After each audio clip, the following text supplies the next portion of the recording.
All right, we're talking about using gates artistically today.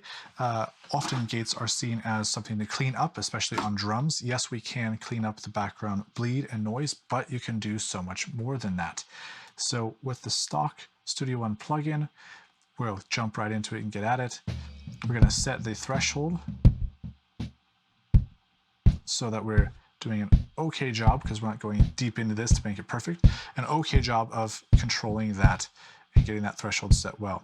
Now this is a time to note, this was a live audio recording, was not done in the studio, so there's a lot to be desired for the sound and for the playing, but nonetheless we will make do with it.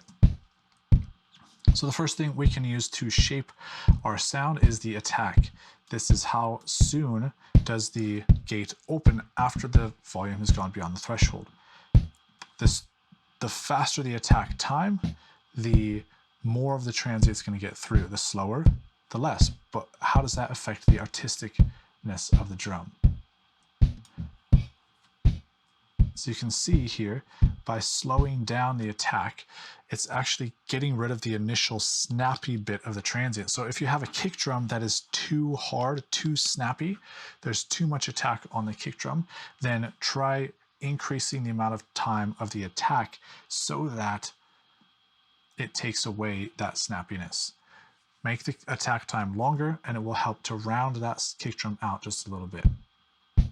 And you can hear that here. It sounds round, not very attacky, a lot more soft and mellow. And the closer we get to the 0 ms time, the more attack you can hear.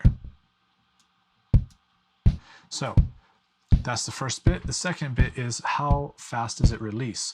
Once it's gone below the threshold, how quickly does it release this gate to snap shut? So this is talking more about the tail end of the transient rather than the beginning.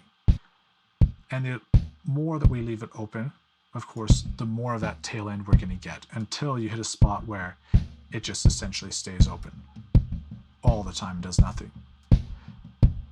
So this is going to shape how that drum sounds, how much of just the attack and body of the drum we're going to get, or how much of that tail are we going to let come through before we cut it off. That's what you're deciding with the release.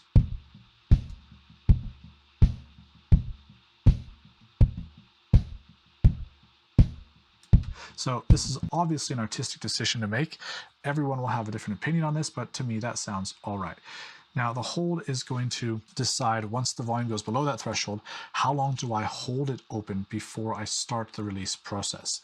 And the release is how many milliseconds does it take once the release process is started until it goes to the full negative range you've set, which here is -40.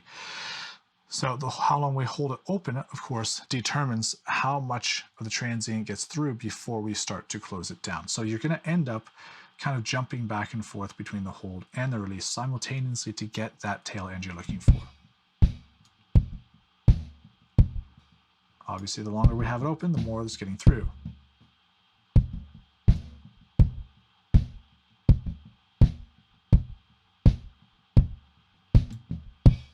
So to me, that sounds a little bit too quick, a little too sharp. I'm not getting enough of the tail end, but you might want that or like that.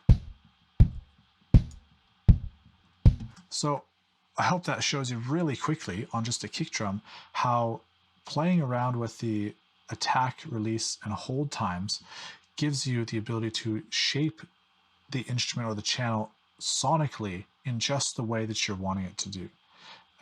So it's a very, very useful tool, not just for cleaning things up, not just for making it sound, reducing unwanted bleed, but actually for shaping it, the sound of it itself.